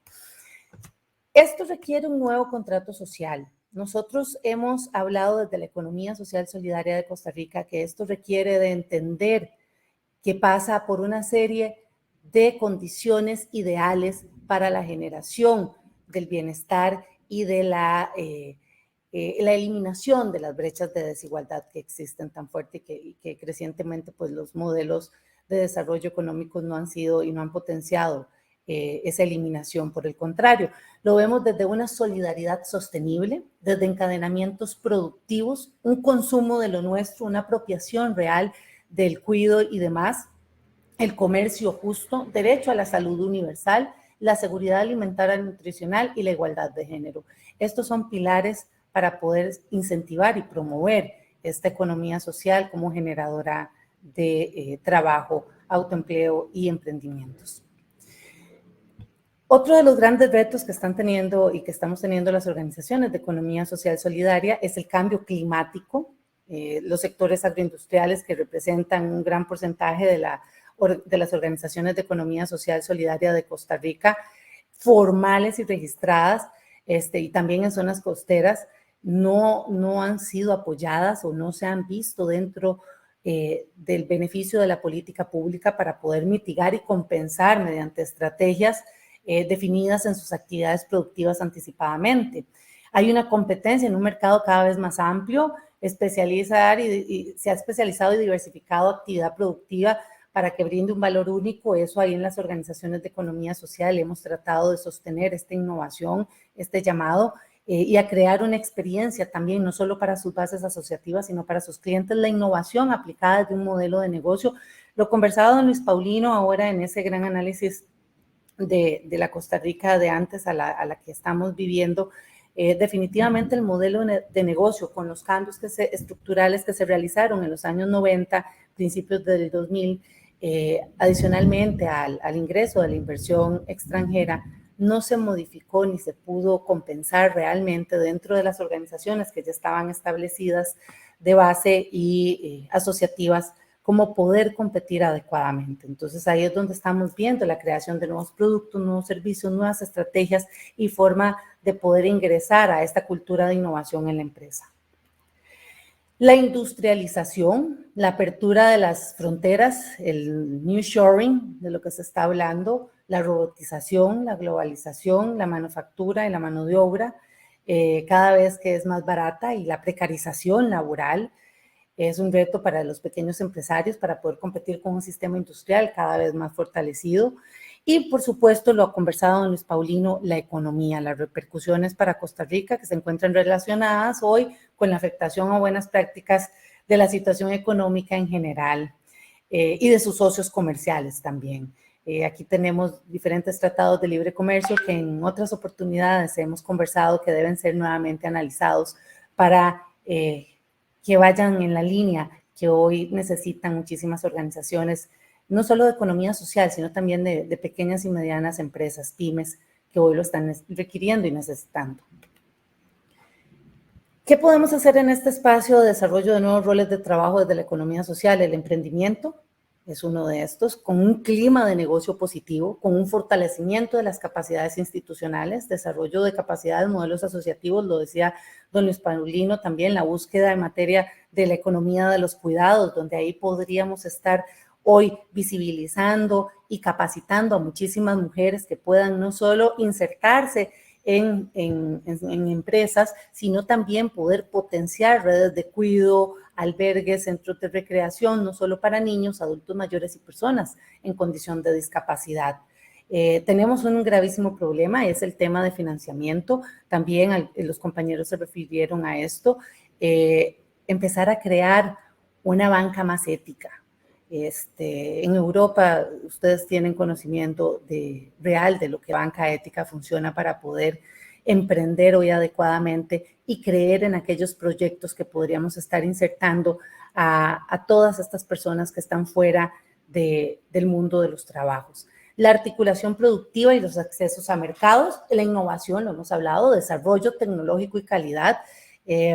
Hoy la tecnología no solo se brinda por sistemas de automatización de procesos, sino por este tipo de encuentros que estamos teniendo. El Internet hoy debería ser parte de la pirámide de Maslow, vista como una necesidad básica, y deberíamos estar pensando en una democratización del Internet para tener acceso hoy a educación, servicios de salud monitoreados y demás. Esos son algunos modelos de negocio que podríamos. El compañero hablaba también, don Dani hablaba también sobre la gran riqueza que tiene Costa Rica en el campo ambiental y que somos reconocidos mundialmente. Hoy podríamos estar hablando de clústeres ambientales que no solo protejan el ambiente, sino que también puedan desarrollar elementos diferenciados para creaciones de roles y empresas, emprendimientos asociativos, sociales diferentes. ¿Cómo se mueve el mercado? La ley de la oferta y la demanda, el principio básico sobre el cual se basa la economía del mercado. Vamos a tener que empezar a estudiar esta demanda no solo de mucho joven que está hoy queriendo participar en el mundo de los trabajos, sino también de adultos mayores que hoy podrían seguir promoviendo una economía diferenciada desde la economía social. Y aquí es donde vengo y quiero traer a ustedes el concepto de la economista Mariana, la italiana estadounidense, sobre negocios con propósito.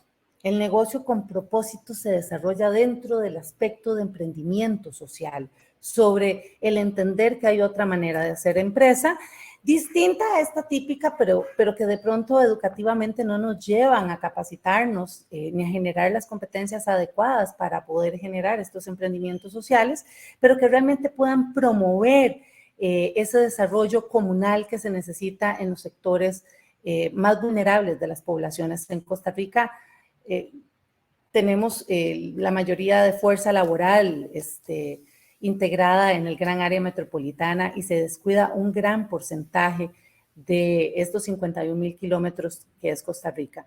Tenemos diferentes provincias con particularidades que podrían ser hoy aprovechadas para poder reinsertar a una fuerza laboral que está deseosa de más de 500,000 personas, lo decía don Luis Paulino. Características: se aplican métodos de mercado para lograr objetivos sociales, se proponen metas de impacto social en sus comunidades, territorios, se aspira a cierto margen de autonomía, fijan rentabilidad social al lado de rentabilidad económica y buscan una alternativa de hacer negocio poniendo al ser humano en el centro de su quehacer. Aquí estamos diciendo no solo al ser humano, a todas las personas. Objetivos de los emprendimientos sociales: la distribución de la riqueza, inclusión social y sustentabilidad ambiental.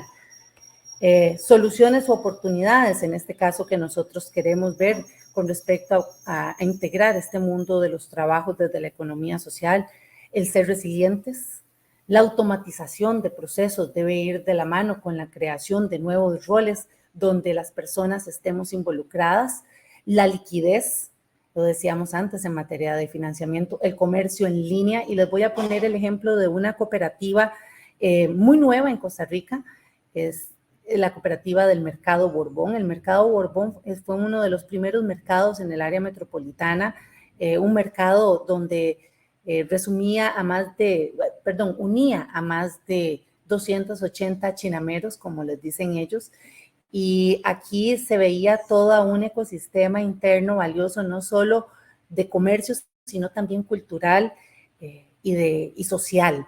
Tiene más de 90 años el mercado y los nietos quisieron vender la infraestructura y los chinameros se asociaron en una cooperativa, hoy la única en materia de mercados que se sostiene por medio de esta figura, y con la pandemia implementaron el comercio en línea y nunca dejaron de sostener a sus bases asociativas y a sus también usuarios. Así que creo que en este tema vale el tema de la innovación. La pueden buscar, la página es www.mercadoborbón.com, y ahí podrán ver cómo la economía social puede ir solventando estas necesidades, también adecuándose a los mercados internacionales y la innovación. El marketing digital, sin duda, también es gran oportunidad. Desafíos que tenemos desde la economía social para la transición hacia una economía más justa, social y solidaria y creadora de empleo: implementar políticas públicas en materia de financiación, de medidas fiscales favorables, criterios específicos, trabajar en esa diversificación de las economías nacionales y orientarlas hacia formas de producción y de consumo más locales, someter alianzas. Aquí las pymes son fundamentales para entender que también deben transformarse en consorcios y mecanismos que se puedan adaptar a todo lo que nosotros podríamos estar conversando en materia de alianzas público-privadas, compras del Estado, educación en línea, tomar medidas necesarias de mecanismos de comercio internacional, lo comentaba anteriormente, análisis también que se protejan a los países en desarrollo, así como a los medios de subsistencia, a los pequeños y las industrias emergentes. Aquí pues también apoyo mucho lo que decía el compañero Dani en materia de todos los que viven en las costas, pues tienden a ser los más desfavorecidos en materia de responsabilidad y medidas. Comprometer a actuar claramente contra el cambio climático, eso es parte de una necesidad básica que necesitamos tener dentro de la transformación del modelo energético. Y bueno, como conclusiones, la economía social solidaria constituye un sector de la sociedad y del sistema económico bien definido y perimetrado. En el marco de una economía plural, la economía social solidaria está contribuyendo al desarrollo de mercados competitivos, al empleo, la cohesión social y el desarrollo sostenible. Los gobiernos tienen un papel importantísimo para que estos mercados funcionen. Entonces tenemos también que entender que de la mano de la construcción del empresario necesitamos también un Estado eficiente, colaborador, que pueda hoy funcionar en términos no solo de estos emprendimientos sociales, sino que se interactúe con todo este ecosistema de mercados internos para bienestar e inclusión de los territorios. Lo señala también Joseph Stiglitz: la eficiencia no lo es todo en la vida. Los mercados por sí mismos a menudo no producen resultados socialmente deseables, como por ejemplo ocurre con la desigualdad o la calidad de los puestos de trabajo cada vez más deteriorados. Por eso es que es importante que entendamos esa línea entre lo que se determinó en su momento en la economía de empleo, dinero y trabajo. Debemos reflexionar y debemos entender dónde está hoy la persona dentro de lo que se constituyó como trabajo. El éxito requiere una economía más equilibrada, basada en un sistema económico más plural, sustentado en el sector privado tradicional, el sector público y la economía social solidaria. En suma, esta economía social constituye, compañeros y compañeras, una fuerza realmente transformadora de la sociedad en el camino hacia una democracia económica, hacia una economía de los cuidados. Ellos son hombres y mujeres las que quieren hacer la historia. Nosotros desde la Cámara Nacional de Economía Social Solidaria hemos tratado de incentivar este modelo, hemos generado desde el día 1 de la pandemia, con compañeros que tenemos hoy en este panel, con don Luis Paulino, acciones que puedan mitigar. No se vale volver a aquella normalidad donde seguíamos creciendo en desigualdad y pobreza. Hoy, definitivamente, la educación, el que puede pagarla, aquí se volvió el centro del dinero. El que puede pagar es el que tiene acceso a la educación, el que puede pagar es el que tiene acceso a una canasta básica. Se nos olvidó el traer a las personas en una línea real, sostenible. Muchísimas gracias, estoy a la orden y quedamos abiertos a la discusión. Gracias. Montserrat, muchas gracias. ¿Me escuchan? Es que se me fue la luz un toquecito, pero ya estoy de vuelta. ¿Me escucho bien? Sí, señor. Sí, señor. Okay, Sí, señor. perfecto. Excelente. Bueno, ya nos pasamos de la hora y media por 10 minutos, son las 3:10, entonces deberíamos ir cerrando ya. A mí sí me gustaría, bueno, les tenía varias preguntas que, bueno, podríamos luego seguir en una conversación offline, como dicen, Sí le quería hacer una pregunta a Montserrat. ¿Cuál es, bueno, el día de ayer en este foro, bueno, el día de ayer fue el día de la democratización del trabajo, entonces hubo mucha discusión de, bueno, de eso, ¿verdad? De cómo generar espacios laborales más democráticos, digamos, a donde haya menos desigualdad entre trabajadores y patronos, o incluso, digamos, en donde los mismos trabajadores de la empresa sean dueños de la empresa. Entonces, la pregunta es, digamos, ¿cuál es el traslato, la relación entre la economía social solidaria y esquemas de este tipo, donde los trabajadores son codueños de la empresa, digamos? Sí, muchas gracias. Bueno, importante, discúlpenme, se me olvidó el apellido de doña Mariana. Iba tan rápido, esperando más bien cumplir con el tiempo, pero en efecto, doña Mariana Muscato, una extraordinaria economista que nos pone hoy elementos de reflexión sociales importantes.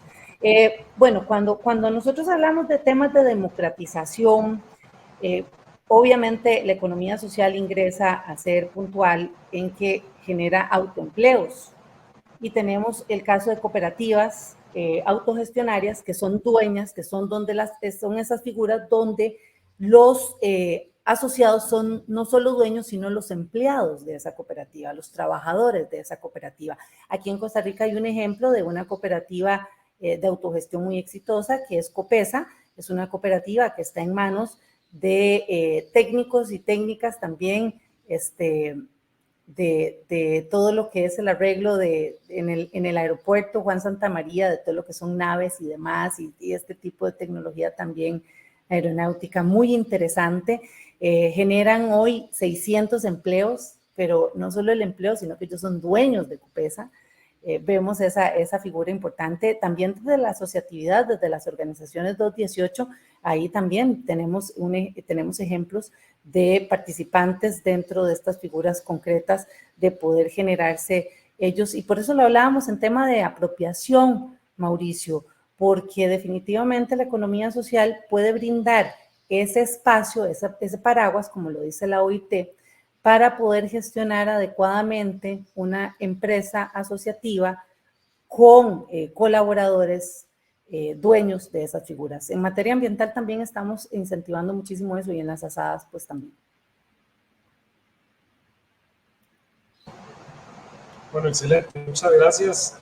Bueno, quedo igual con un montón de preguntas y yo creo que podríamos seguir esta discusión 2 horas más por lo menos, pero bueno, por motivos de tiempo yo creo que deberíamos ir cerrando aquí. Les quiero agradecer a los tres otra vez, a Luis Paulino, a Dani y a Montserrat. Yo creo que estuvo muy provechosa esta discusión, y bueno, también a los organizadores de este evento, que ha estado súper bueno. Así que muchas gracias y saludos a todos. Muchísimas gracias por la invitación. Muchísimas gracias, a la orden. A ustedes, pura vida. Gracias, Mauricio. Gracias.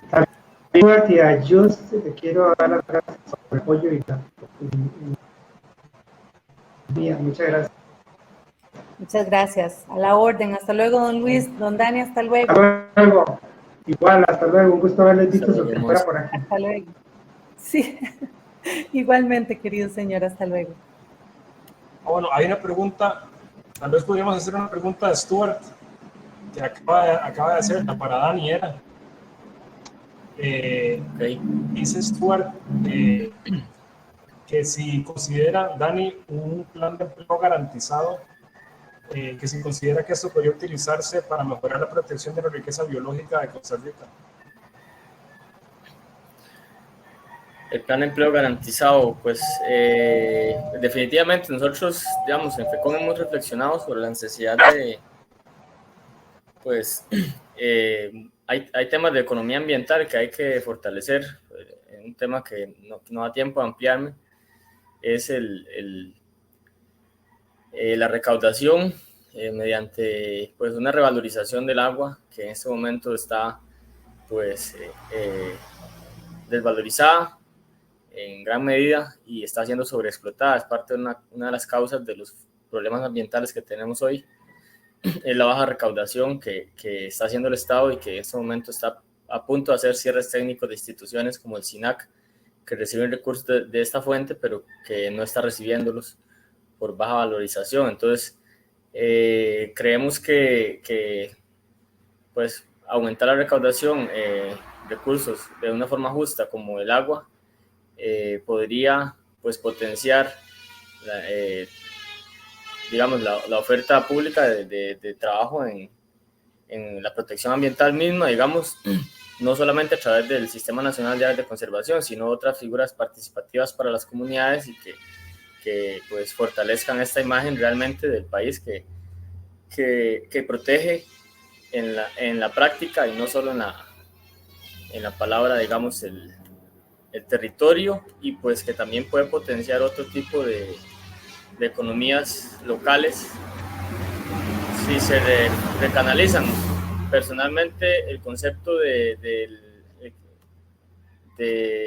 garantía de empleo, pues como no soy economista, no lo conozco a fondo, ¿verdad? Como para ampliarme tampoco, pero pues yo creo que el Estado sí tiene que jugar un rol muy importante, ¿verdad? En la garantía para las personas de tener un trabajo digno.